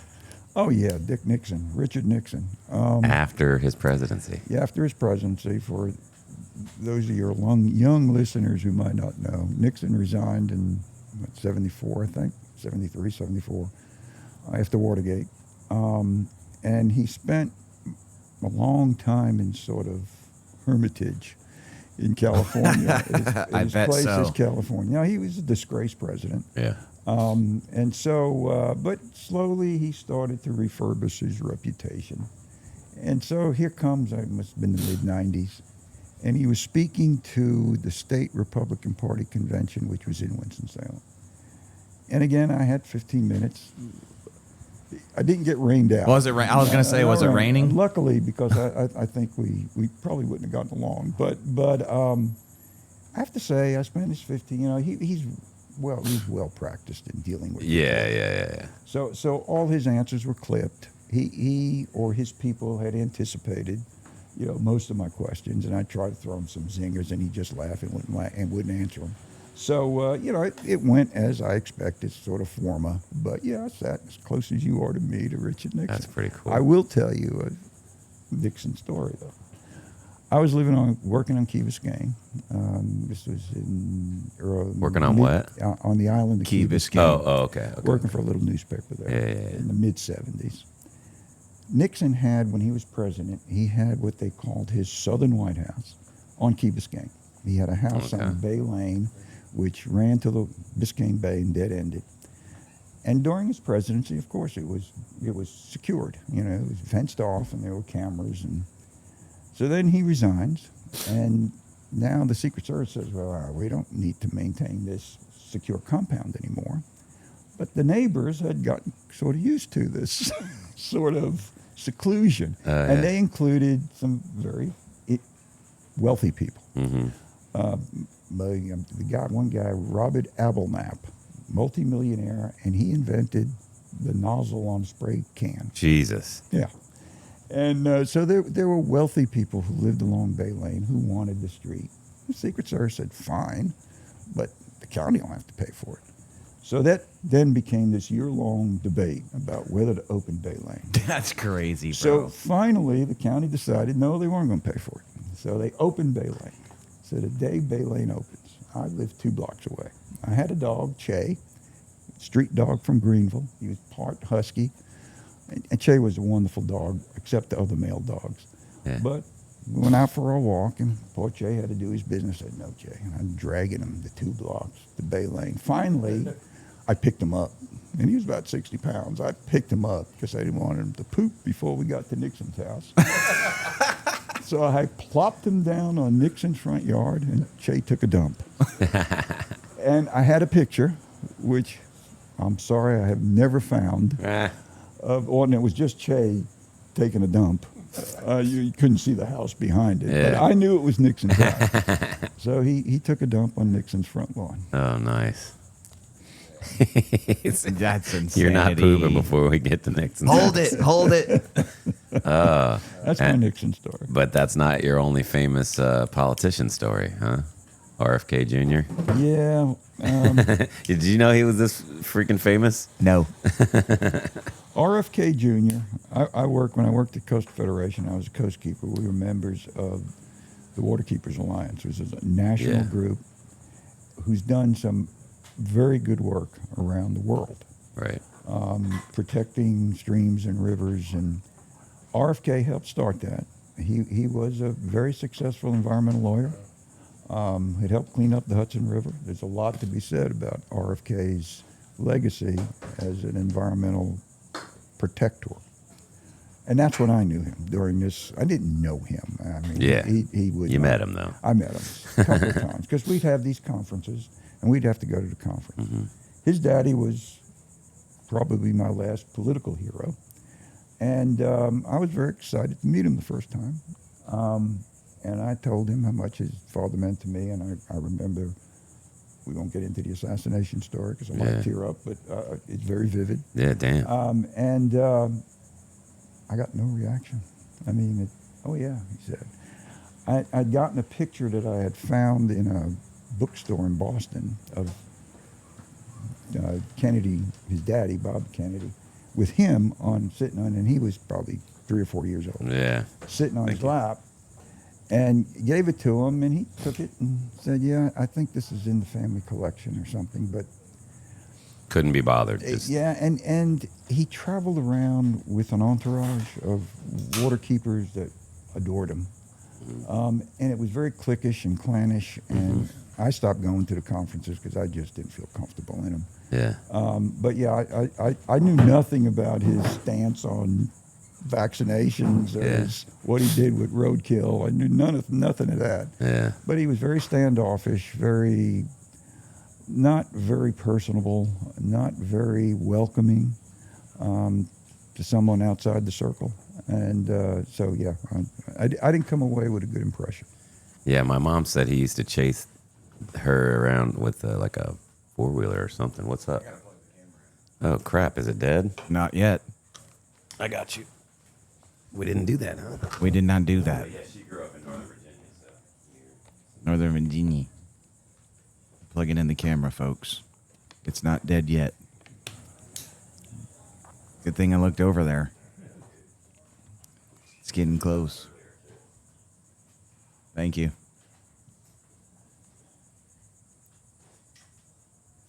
This might be our best episode yet, honestly. You guys edit this stuff out, or do No, people see, and it's funnier people see all the because it's in warts here. and everything? It's Yeah. funnier when we leave it in. All right, cool. Like we've done that in the past. Like in the beginning when we're like, okay, you ready? Are you ready? And you'll hear us saying that sometimes, and it's just funnier that way. It's more real. Yeah. And it's like when people come in, we're like, just walk in. It's a cigar shop. I mean, the show is meant to be interrupted and stuff. That's why you listened to those stupid diesel trucks earlier. Nothing against Yeah, there's diesel no trucks. editing that out. Yeah. Park, loud truck here.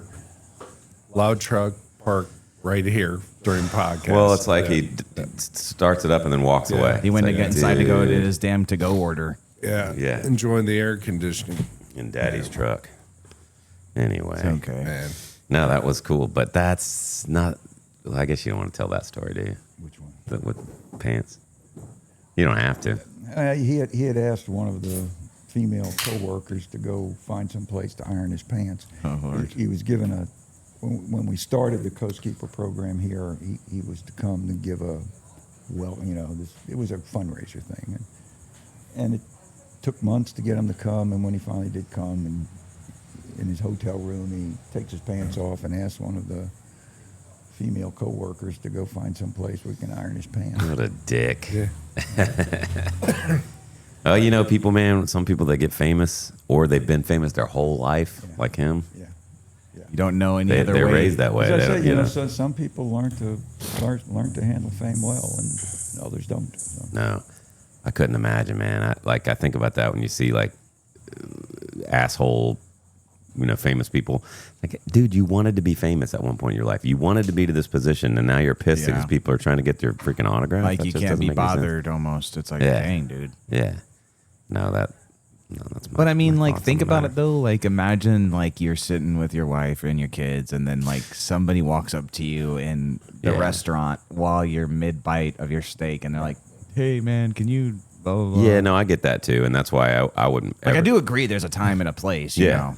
And I've seen people, and I've been like, "Oh, look, that's a." But I'm not going to be the one to walk over there and ask them for anything. I'll just look from afar and be like, "That's cool." Like if they're sprinting through the airport and they're dragging their luggage behind them, and you can tell they're late, and be like, "Hey, can you like stop and take a photo with me?" Yeah. Like even though you're about to miss your flight. I Like, was going through the airport, and I was next to this famous lady. I think her name's like Deb Mazza or whatever. She was in Goodfellas. She was the girlfriend with like the really white eyes or whatever. And she's right next to me. I was like, "Oh, cool." Like I didn't say anything to her. It's just cool. We just walking through the airport together, and she saw that I looked over, and I was like, "All right, don't be a weirdo." I'm trying to think of the most famous person I ever met. I met Arlie Ermy. Full Metal Jacket. Oh, Yeah, I met him.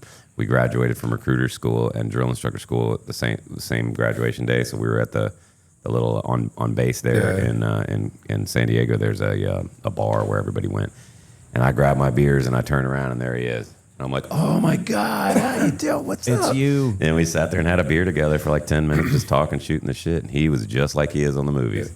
You know, talk just like that, cuss just like that. Yeah, it was pretty neat. Matthew Modine, Joker. Yeah. He had an exhibit up at the National Museum. Oh, that's of the Marine right. Corps. That's right. Yeah, he told us about that. Yeah, he's got a Full Metal Modine.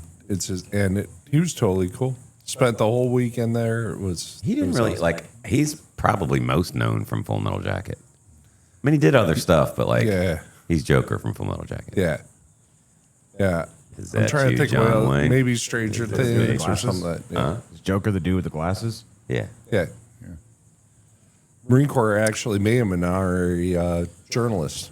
as Yeah, well. you were saying. Yeah, that's pretty cool. Yeah. Mm. Yeah. Yeah. Dear Mom. Ray Liotta lived across the That's street from me. right. That's Really? right. Yeah, when he was a student at the University of Miami Drama School, Wow. and he had a house across from us in Coral Gables. He had a roommate, Bob Gentili, Italian kid from Buffalo. I grew up on the streets of Brooklyn. I've met hundreds of guys like Bob Gentili. Very loud, he was a football player, very loud, very opinionated. He had a Doberman Pinscher named after Trajan, named after a Roman emperor. It was a standard Doberman Pinscher. I had Che, who was a street dog from Greenville, and as I said, did not do well with other male dogs. So I'd walk Che, and they'd bark at the fence. Well, Bob said, well, we should let them get together and be friends. I said, no, Bob, there's no friendship here. Trust me. One day I'm walking the dog, and Bob opens the fence gate, and here comes Trajan. Now, I had Che on a leash. I let the leash go because I wasn't going to be in the middle of what was going to happen. Well, Trajan bounds up to him and does what 95% of dogs would do, stop to sniff. Well, Che was in that other 5%, and he just got him by the neck. And for 30 seconds there, it was because Trajan was just howling, and we got the hose, and we were able to water the dogs down. So then I was able to grab Che, and he had to go to the vet. But ever since that day, when I'd walk the dog, if Trajan was outside, he'd run for the I porch. said, I don't want no more of that. Ray told me once, I think you ruined Bob's dog. But yeah, that's really But he was a nice guy. He was a nice kid. He was a So nice like you kid. talked to him and everything. Yeah. We were neighbors. Went to barbecues. But that's before he was. Oh yeah, he was a student at. So later on, you're like, I fucking know that guy. Yeah, Right. I met his mother, who was mayor of some town in New Jersey. Oh And yeah. she was nice, and his father. Yeah. That's pretty cool, man. And I regret never contacting him. So I'm sure he would remember me. Never contacting him later when he got famous. Just Yeah. Hey, what's up? Yeah, man. What's up? Yeah, Remember how's it me? going? I'm sorry I didn't do that, but I always thought it was sort of ghost, just. Yeah. But yeah, I would have liked to have made the connection. Right. Yeah, everybody wants to talk to the famous person. We just don't want to be. But you don't want to that be that guy. Yeah, You don't want to be that guy. Right. But as a college kid, he was a nice kid. That's cool, though. Yeah, that is cool. It beats the RFK part, you know. Yeah, he was a nice kid. You meet Ray Liotta. They say don't meet your heroes, but you know what I mean? Like, Yeah. because it'll disappoint you. But no, that's cool. Like Mickey Mantle shooing the kids away. Yeah. Well, that is funny though. He was like, "Man, maybe I struck out 3 times that day." Like, There might have been a reason. yeah, you might have caught him on a bad day, but that's the problem with being famous. And is also- that you're always on display. And he admitted, he said, yeah, I know I was like that. And he said, give me that damn hat. And then he signed my hat. But That's cool. Well, but you They're you humans met your, too, you met man. Your, They're just humans. Your hero. Yeah. That's pretty neat. Yeah. Growing up as a kid, idolizing somebody, and then you get to but he interview was him later on. very easy to talk to. Yeah. Because I told him my personal, and he understood. I wasn't the first one. Right. He certainly understood where I came from in his rise to fame. Right. And but he was very easy to talk to. And once he realized I was a knowledgeable baseball fan, he was telling me stories about Joe DiMaggio and Casey Man. Stengel. Dude, that's gnarly. We had a wonderful 3 hours. Yeah. But 3 or 4 hours. so back in the day when you said the other players, you got to see Yogi Berra, I didn't. or is he a little too old? No. I got to see him play. Yeah, absolutely. Oh, but I'm saying like you saw him come out of the Walking clubhouse out and of the stuff. clubhouse. He That's played. fucking He was cool, a crazy, dude. bro. Yeah. He was a Yankee catcher. All the big names back then. Yeah, Roger Maris was in right field. Mantle was in center. Yeah, but who's on first? Who's on? Who was it? Moose Scarron was on. What No, who's on first? What era was Murderers Row? That was in heard the of that. 20s. In the 20s. That was Ruth, Gehrig, Bob Musial. I got you. Yeah, that was in the 20s. Garrick was a catcher, First baseman. first base. Bill Dickey was the catcher. Well, Oh. Dickey in the 30s was the catcher. Yeah. When I was a kid, I was a Mets fan just because we were the Tidewater Tides were their farm team or whatever, and then they later became the Norfolk Tides, and I think they're the Orioles team. What kind of now. life was that being a Met fan? Well, that's what I'm saying. Like I didn't really watch. It was when Darryl Strawberry was playing. Like the Mets were really good. Right. It was the '80s. You know. But then what I they mean? have like also like, well, he was later, or Mike Piazza. Man, I didn't watch it. Was he a Met? He was a Met, I knew right? it. There was like when Strawberry was playing, it was like a couple of years in there because we played baseball, Right. So we watched a little. We watched baseball. We watched the Mets, and then just kind of fell off of it. I wasn't playing baseball anymore. It was more fun to be at a game than it is to watch on TV anyway. That's so a like, true statement. I've never had a good time watching a baseball. I tell you what baseball game I do like watching is the Little League World Series. They Yeah, care. yeah. Man, those kids yeah, are yeah. working for They're it. like aliens. All right, hang on. Let me go get her a treat. Nope, Penny. Fuck me. Hey, I'm leaving that in. Oh, Oh, I'm sorry. How you doing, sir?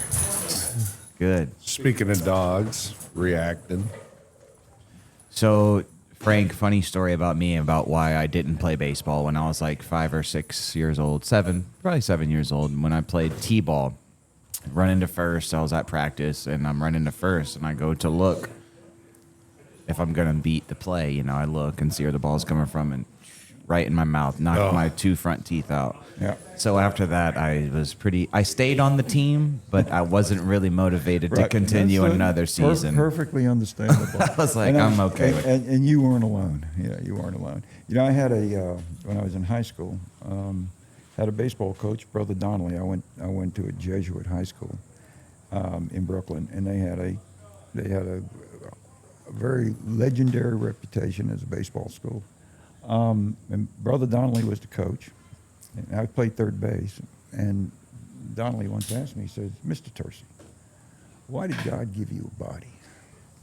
I said, "I don't know, Brother Donnelly. Why did he give me a body?" So you can block them goddamn ground balls. That's it. So, and he'd have practice, where he'd hit, he'd stand from me, you, and hit these hard ground balls. And I'd go home. My mother thought I was getting into fights, because I got home with black and blue marks all over my chest and my neck. But because you couldn't catch them, all you could do was stop them. Get in front of them, Yeah. stop them. Yeah. So yeah. I played shortstop for a little while. But there were a lot of kids who couldn't do that. Would say, "Oh, I got to go find something else to do." I think it was like maybe it's, if it it's was hard when you're a kid, man. Yeah. That ball's coming at you hard and fast. I told you I got hit in the face when I was playing. That's what I told him when you went inside. shortstop. I was like, But I feel like if it would have happened when I was like, you could see the seams. I mean, Yeah, and that's yeah, what I would yeah. tell my mother. See that it's you're like, look closer. But like, I feel like if it was like happened when I maybe was like 12 or 13, it wouldn't have like spooked me out of it as hard. that's right. But I I was like remember. a very little kid. I was like 8 or 7 years old, and I was just like, I don't want to do this. And I played baseball one more time when I was in 8th grade because, like I said, I played sports my whole school career, and all of my friends were baseball players. Yeah. So I was like, I want to hang out with my friends. So I was like, I went out for the baseball team. I made it because I was an athlete, so I could play. But when it came time to hit, You just back up or something? You could throw me a call, strikes, dead down the middle, and I'm backing up. I just couldn't. What about I couldn't like take it? What about a batting cage? Could you do a batting cage? I could do a batting cage. because you know that it's going right But down. especially even now, like I'm not afraid of the ball anymore. But like as an 8th grader, it's no, like that makes I have sense. another 13-year-old winding up to throw it as hard as he can at me. With, Yeah. who knows the dispersion of where Yeah, it's going to go? that kid ain't accurate. Yes, that's the first thing you have to do as a batter is overcome that fear. It's a Oh, yeah. natural fear. Someone's It's to throwing. move. It is. And you don't know, particularly at that level, you don't know how accurate this picture's going to be and coming, this close to you. And you got that long to think whether it's I can hit it or I can't. That's right. Yeah, that's right. Or it's going to hit me. You're not going to let your whole team, like, I'm not going to be a little bitch in front of everybody. I want to be, but I'm not going to. I was a great pinch runner, though. Michael Jordan, as gifted as an athlete as he was, when he played minor league baseball after he retired from basketball, I think his lifetime average is in the low 200s. And he only lasted 2 or 3 seasons. But as good as an athlete as Michael Jordan, had a hard time. The quintessential athlete. Hitting even minor league pitch. Now, and once you make the step up, that's the quantum leap. That's now you got Randy Johnson throwing at you. Yeah, man. Like, you can't even see, like, it's just instinct where the ball is at that point. Yeah, that's the quantum leap. Yeah. Bo Jackson played a bunch of sports. Remember, Bo knows baseball, Bo knows football. Yeah, what if he would have never got hurt? Oh, my goodness. Yeah. Yeah, he was supposed to be good at, like, damn everything. He was a demon. Yeah. Definitely don't want to be on the receiving end of him running into That's you. kind of like actors, man. A lot of actors are multi-talented. Like, they can also sing, they can also play an instrument. Back in the day, it's like show business, though. Well, back in the day, you had to be a triple threat. You had to be able to dance, sing, and act to be in movies and stuff like that when movies first started. Well, because wasn't like the segue to fame was Broadway, so you're doing all that, right? You're singing and dancing. It's like you were talking about not Humphrey Bogart. Yeah, it was. Was it Humphrey Bogart? And yes, you said. Well, we were talking about how he was on Broadway or something like that, very well known, and then he gave that up for a career. I think I don't know that. Someone else said that. He gave it up for a career into a relatively new thing, and then he became world famous. Right. Yeah, I think it was Humphrey Bogart because we were talking about Casablanca. And a lot of those song and dance teams and guys came from vaudeville, and they made it into movies. Yeah. So yeah, there were various avenues that they used, but I mean, you see, like Steve Martin, that dude is one of the world's best banjo players. He's not just a banjo player; like he's really good. Like he's in groups with other banjo players and stuff. And I've seen some shit. I'm like, dude, he's good. Because I mean, I'm teaching myself the banjo, so I know how hard it is. This dude is good. Did you learn Deliverance first? I've already known how to play that. I could play that on my guitar. So that's like the first thing I was like. Did you look behind you? I've never seen that movie. It's not. I've never seen Deliverance. Really? Never. I know what it happens because you need to be educated. Hey, I've been watching a bunch of these old things. How do I watch it? I mean, how do you stream it? I'm not renting it. Just I don't know. Yeah, YouTube it. Sometimes YouTube will have a full length movie on it, dude. I'll watch a full free with ads. That's all right. I'll take the commercials. We'll get to see it, sure. Who was I telling that Dracula one? It's a 3-part docuseries. I think it was Stefan. We were talking about this because he told me to watch that new Frankenstein movie from 2025, and it was pretty good. Really? And I don't really typically like Frankenstein movies. They're kind of boring, but it was good. That one was good. Yeah. Did you see it? Yep. It was very good. Yeah. They start him out like he's a scary motherfucker. You know what I'm saying? Oh yeah. But then they go through like his whole how he became. Yeah. Frankenstein. Yeah, it's pretty good. What do you want your name to be? Frankenstein. Movie, go. Big Daddy. There you go. What's Come on, up, dude. What is up? They're on it. How'd you get one in there? I wipe my own ass. Yeah, I'm the movie quote guy. Man, honestly, shout out to you, Frank. Thank you for joining us. Yeah, seriously, Thank man. you for having me. Thank you so much. And well, I know, and it's been it. our fault for not making this happen sooner. I could probably pick your brain for a long time because I know with the journalism thing, I find a little bit of that in myself with the radio stuff a little because I'm starting to interview people and stuff, so it's very respectable. So yeah, he's interviewed some famous people too. Tim McGraw, Jelly Roll. Maybe not on the same facets and levels, but I'm just learning. I'm just finding my ropes. Right. No, it's You got the media guys here, you know. Yeah. well, I enjoyed it. It was good being here. Yeah. So we will, like I said, I'm going to put the description I'm going to put the link in the description. You didn't want, the new one doesn't come out till tomorrow. It's already scheduled. Everything's coming out tomorrow. But I'll put pictures up here and there. And it's because, like, we were talking about the Gummy Bear Challenge. So I was like, we got the little nitro. And when we talked about it, yeah, buddy. So we talked about Justin Castellano, Swansboro's greatest guitar player. Anyway, so I put the picture of the little nitro up there, and then I was like, but you can buy these at Candy Adventure, and I put Candy Adventure up there. Is that what it's called, Little Nitro? Yeah, Little Nitro. And then when they did it, I told you I put a little timer up there. Yeah. And I had to figure out how to do that in DaVinci. And I figured out how to do it. See how there's like 89 steps to do one thing? The one step I was missing was changing that one thing to multi-camera view. The next time you get hung up on that, go to our pictures that we've sent each other, and you've like circled it and sent it to me before. Yeah, You're like, click you told me thing. that because you said you've sent me a picture of this before, and I was like, scroll up. It's right there. Yeah, no. But it was funny. We add those things and the little timers on there, and then at the end, I put a little thanks for watching thing, and it kind of like fades out. So I try to do that each time. But remember when we were first showing his book, or no, it was the plaque, wasn't it? It was the plaque that Chris gave us. So we're like. We're showing it to this, and they can, because I'm talking, so you see the back, and it's that and camera. then when we put it that way, then they're talking, so it's looking at that. So we never get it face front. They never got to see it. So we needed to take a picture of it and just post it up because we were terrible. So Frank, at have you ever done any radio before? I've done radio interviews. I got you right on. Yeah, so you've been doing a bunch because of this book, right? Yeah, and I know that when I worked at the Coastal Federation, I did a coastkeeper. I did a lot of media interviews. So yeah, I've been on the radio. I got you. Several times. I would imagine as a commissioner as well, huh? Yeah, and TV, and Yeah. it was part of the job. You're like, yeah, it's no big deal. People know me. Comes with the territory. People know me. I mean, that was at the coastkeeper position. Yeah, it was integral to be good on TV or in an interview. You had to sound like you knew what you were Right. talking And you about. got to connect to the masses. And you got to connect Yeah. with people to make You them can't just care. have a face for radio. You have to actually have Like good me. voice.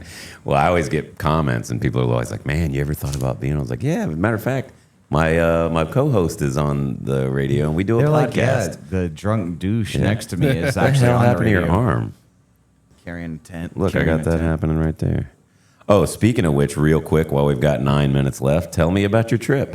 Man, we go up to Callicoon, New York. It's around the Woodstock area, and we Nicole's family, my wife, her family has like 50 or 60 people that go there every year. They've been doing it since I think like 79. They'll go out there and camp from like that Wednesday. That's a pretty specific year. That's in there somewhere. It's probably wrong, but it's in that region of time, that long, that heritage level. They do it for the 4th of July. And it's a big gate down. It's just a field. There's a cabin there, and just a small cabin. Oh, I was with, just going to say, did you primitive or did you? We primitive it because it's like everybody that's the older folks stay in the cabin, and then everybody else tents out. Right. So you drive in, you tent out. They shoot off fireworks, the good fireworks, because it's in New York. The dangerous so shit. You can buy the good the stuff's stuff. going to blow your fingers off. Exactly right. It's a risk. Anyway. So we do that for 4 days, 5 days, depending on when 4th falls. We'll trip up there, we'll drive there, pack the truck full of stuff, and it's always fun driving there, and it's always fun having the fun and drinking the beer, and then it's like Sunday comes and it's time to pack everything back up. That's the worst. Like the worst. Anytime you end a camping trip, I remember It's the worst. We grew up camping at Lake Gaston. Every time it's like the last day, we're all like. It's like kicking sticks around. Even the Nobody day wants to before, leave. even the day before, you're like, it's creeping into your mind. You're like, tomorrow is gonna suck bad. Right. That's like vacation, dude. If you're on vacation, the second to last day, you're like, fuck, tomorrow. Damn it. Right. It's ruined. You ruined the second to last day of my vacation by thinking about it. Yeah, by knowing that it's almost over. So it was a good time, but we always come back battered and tattered. I walk around barefoot for 4 days and walk around without I keep the same bathing suit on for 3 days, wash off in the creek. Definitely. You just take a little freaking dude wipe and just wipe yourself down. It is primitive camping. 100%. Yeah. We're grilling and over our fires. And was stuff. there was water? Could you swim? It's a river, so it's like we dam it. So we come when we get there, we'll take, Damn it. Yeah, we're like damn it because it's work.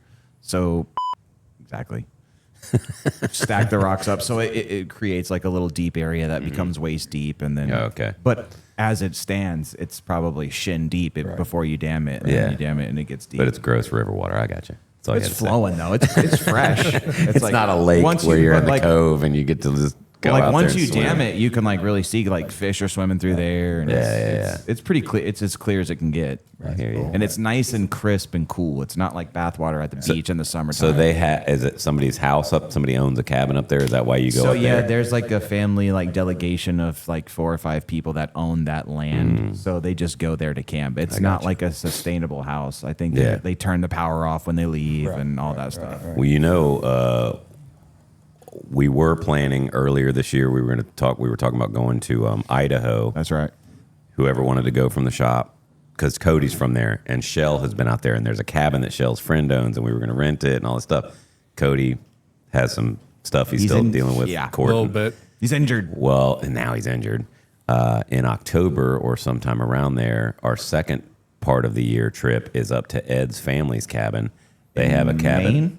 Yep, his mom and dad just bought a house down here. They're closing on their house up there in September 22nd. He told me yesterday. I don't know why I'm putting their business out there. But anyway. What is their social security number? So they're coming down, but they still own this cabin. It's their family, cabin. It's right on the water. They go hunting up there. So whoever wants to go, it's going to be a hunting trip because Ed's driving up. So he'll carry all of our rifles and everything. Everybody else is going to fly up because that's crazy to drive up.